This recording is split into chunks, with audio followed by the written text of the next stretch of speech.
สวัสดีค่ะ and welcome back to At Brain State here on GBN Station. You are now with me, Konkanong Shitpan. This week we have news update from Seoul, South Korea, the Borobudur Temple in Indonesia, the New York Metropolitan Museum of Art in America, and lastly we have news update from Patthamagaya Temple in Thailand.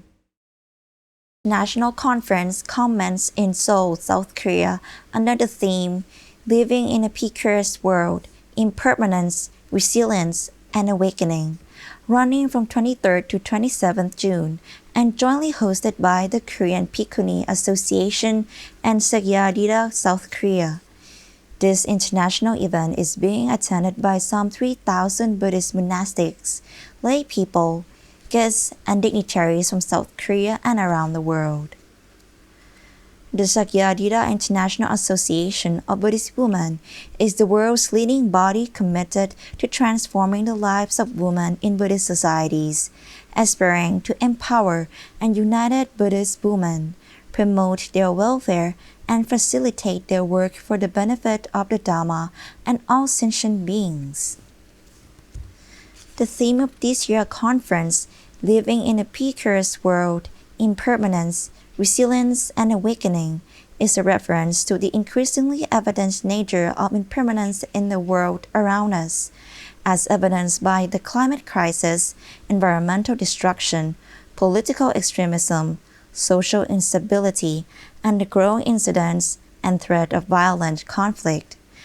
Directly addressing this theme, the conference schedule includes a wide range of programs, including paper presentations, workshops, exhibition, meditation sessions, and cultural performances. Presentations and workshops will focus on the lives of the female monastics in contemporary South Korea and looking toward the future, gender stereotypes and impermanence, the revival and evolution of female ordination in various Buddhist traditions, as well as examinations of the practice and application of the Buddha Dhamma in modern society. Dressed in the country's traditional batik garment, Emperor Naruhito toured the Borobudur Temple compounds in the city's suburbs on June 22nd as a part of his official visit to Indonesia. Naruhito explored the iconic Buddhist temple that dates from the 8th to 9th centuries. I sincerely hope this amazing temple will be preserved for many years to come, Naruhito said as he walked around the site in a pair of special sandals for visitors designed to prevent damage to the ancient stone structure. The UNESCO World Heritage Site features around 500 Buddha statues and walls decorated with reliefs that express the religion's teachings. Since 2022, authorities have limited daily visitors to the temple complex to 1,200 people to protect the structures from over-tourism.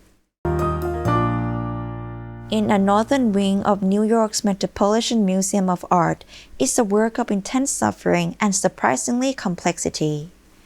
The death of the historical Buddha, a hanging scroll from the Kamakura period, depicts the body of the Buddha surrounded by grievers in a grove in Kushinagar in India's Uttar Pradesh. He has just died and reached final enlightenment, a moment that commonly depicted and hung as a scroll in temples annually to celebrate his death. This particular painting on display as part of an exhibition is called Anxiety and Hope in Japanese Art. It's an excellent early example of such work, says Aaron Rio, the museum associate curator of Japanese art. At first glance, it's a scene of profound sadness. A throng of Buddha's followers, attendants, priests, even deities and animals are shown crying out in sorrow, covering their eyes and clenching their faces. Buddha's mother, who died shortly after his birth, is shown weeping from the heaven. Even the color of some trees is muted, as if there are two in mourning. Even the untrained eye might notice a few curiously calm figures. One that stands out is the likeness of one of Japan's most popular Buddhist protectors, Jiso, the bodhisattva commonly placed on trails to watch over travelers, is shown here in a vision of serenity. Jesus understands that death of the Buddha isn't something to be sad about, but rather is the goal of it all, says Rio. He achieved eternal bliss because he stops existing. According to scripture, before he passed into death, the Buddha said, "No more shall I receive a body, all future sorrow now, forever, done away. It is not meant for you on my account, forevermore to encourage any anxious fear." The scroll shows Buddha's face in death as it was in life remarkably pleasant. The contrast between the two emotions is almost funny, the throes of grief so intense that even the animals are losing their marbles, and a peace so profound that some figures look to be napping. But in the range between those extremes exists a reality of life. Even for a modern viewer, likely far removed from the bedside of a dying religious founder, grief is inevitable. And between despair and enlightenment lies all the rest. 9 Bangladeshi visitors were deeply impressed by their visit to Wat Temple. They were invited by a Buddhist monk who was studying at Mahachulalongkorn Rashavidyalaya University. Each of them was struck by the warm reception they received upon arriving at the temple and the profound respect shown in every corner of the temple. In particular, the sight of the magnificent Dhammakaya Saitya left a lasting impression on them. With great reverence, they prostrate before the sacred monument and chanted prayers in their native language. They felt a deep spiritual connection and expressed that their visit to Wat Temple was akin to accomplishing a significant mission in their lives. The Bangladeshi visitors were captivated by the tranquility and the sense of harmony that permeate the temple grounds. They marvel at the architectural splendor and the meticulous attention to detail evident in the design of the temple. The serene ambience and the devotion displayed by the practitioners at Wat left an indelible mark on their hearts. The profound experience of visiting Wat serves a catalyst for their spiritual growth and deepened their appreciation for Buddhism. The visitors departed with a profound sense of fulfillment and gratitude for the opportunity to be part of the temple's spiritual community. This encounter between the Bangladeshi visitors and Wat exemplifies the temple's ability to touch the hearts and souls of people from different cultures and backgrounds. It underscores the universality of the temple's teachings and its capacity to inspire individuals and their spiritual journeys. And our special scoop today is from Mind Story YouTube channel. Long P. John will be teaching us how to reduce our stress with mindfulness meditation. Have you ever felt stressed? Honestly, me too. Well, my name is Venerable John Paramaitanisaro, or Monk John. I'm a Theravada Buddhist monk and a meditation instructor. Yes, I'm just like everyone whose life is full of uncertainty. We all have pressure we need to face, and I have mine too. Here is how I manage to deal with all the tensions and still find inner peace. In the modern world, things are changing more rapidly than ever before, and these constant changes make our minds jump back and forth between expectation, contributing to a higher degree of stress. Let's take a look at the definition of stress. It's when the mind is worried and keeps thinking in a loop without any conclusion or problem solved. As a result, it has to bear a lot of pressure, and the amount of pressure the mind needs to deal with will affect both body and mind. Looking at the body's point of view, the primary stress hormone cortisol increases metabolism and creates a surge of energy in your body as part of the fight or flight response. While we need cortisol to boost the energy required to wake up from bed, the hormone levels sometimes stay higher all day. The increased cortisol level indicates that things that trigger the stress hormone production are not exclusively harmful or life-threatening anymore, but most of we commonly find in our daily life. Our ancestors lived in an era where nature's threats, such as wild animals, caused them to fight for survival. And cortisol is the key to boosting the chance. We instead live in an era where everything turns into stressors. Our stress can quickly build up because of social media, work, household life, relationship, the economy, and the world's situation. It's like a computer that still contains the same processing power and memory, but the software and data it needs to process become increasingly sophisticated. Information overload means the body uses excessive processing energy all the time. This doesn't look good for the body when the heart keeps pumping blood at a higher rate constantly without having time to rest. Isn't it like a car that goes full speed or an overclocked computer that cannot pause? People who are stressed also don't breathe naturally and tend to have shorter breath. They will regularly suffer various health issues due to malfunctions of, for example, blood circulation and the respiratory systems. From the mental aspect, stress leads to unhappiness. We human beings need some space in mind to be happy. The more spacious our mind becomes, the happier we are. If our minds are full of stressors and we keep focusing on them, we will not have enough space for happiness to appear. Stressed people will typically become less happy. Some may have more wealth but cannot enjoy it because the mind focuses on unnecessary stressors rather than what matters in life.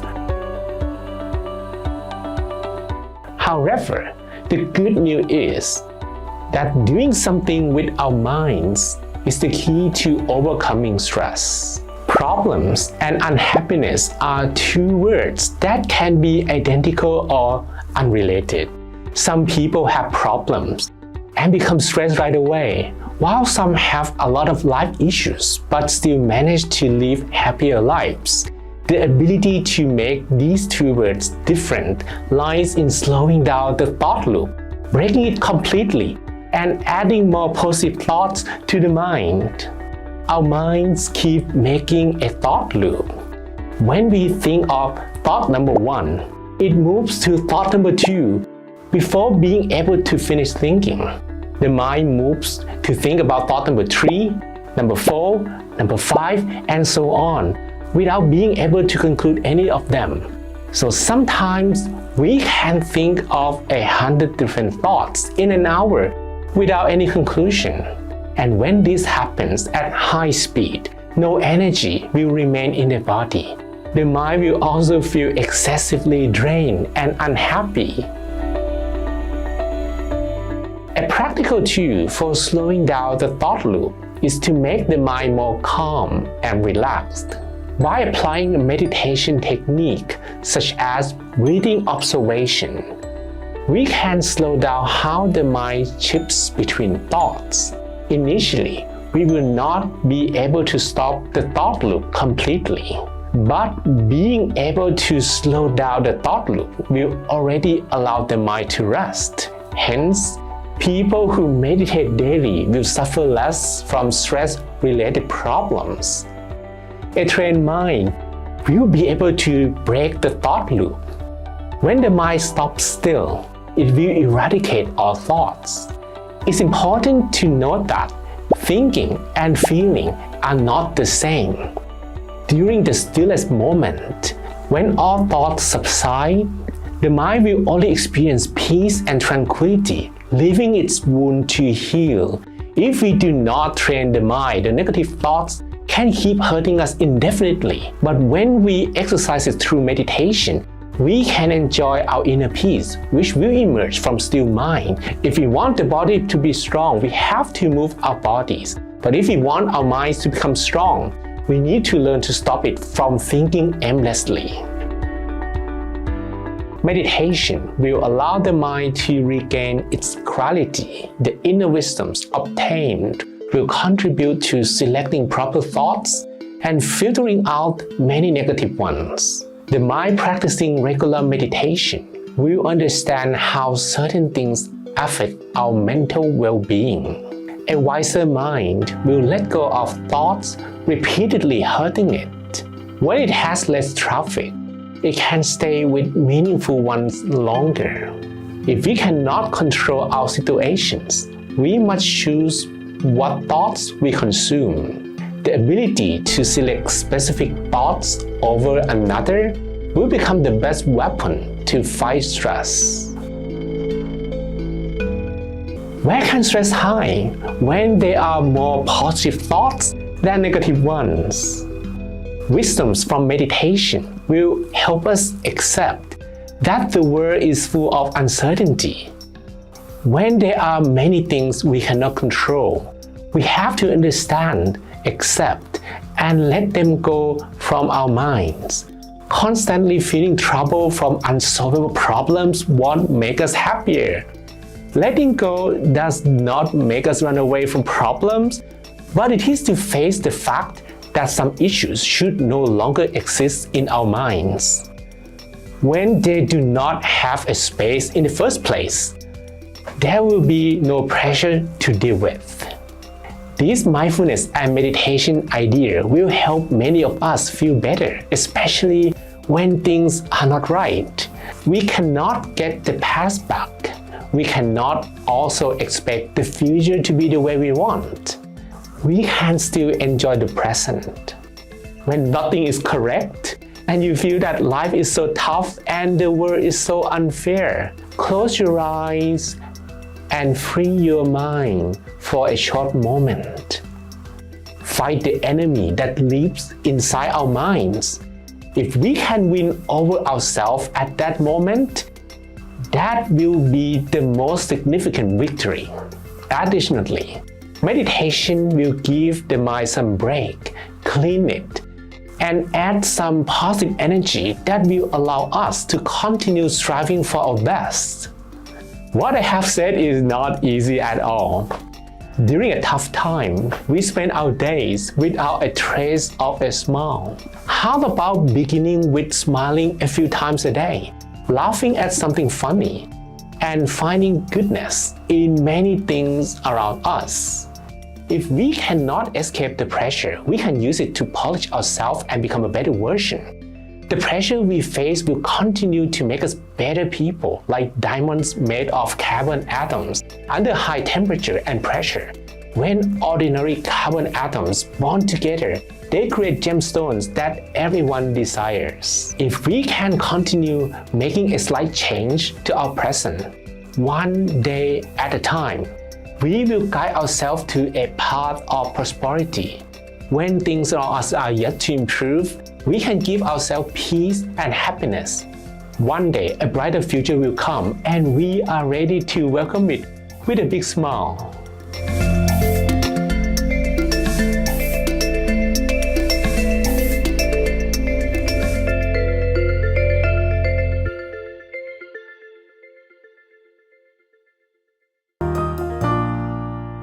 And that's it for our Hour at Brains News program this week.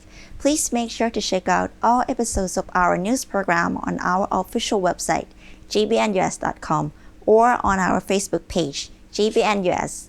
Thank you for joining us. Have a wonderful week. สวัสดีค่ะ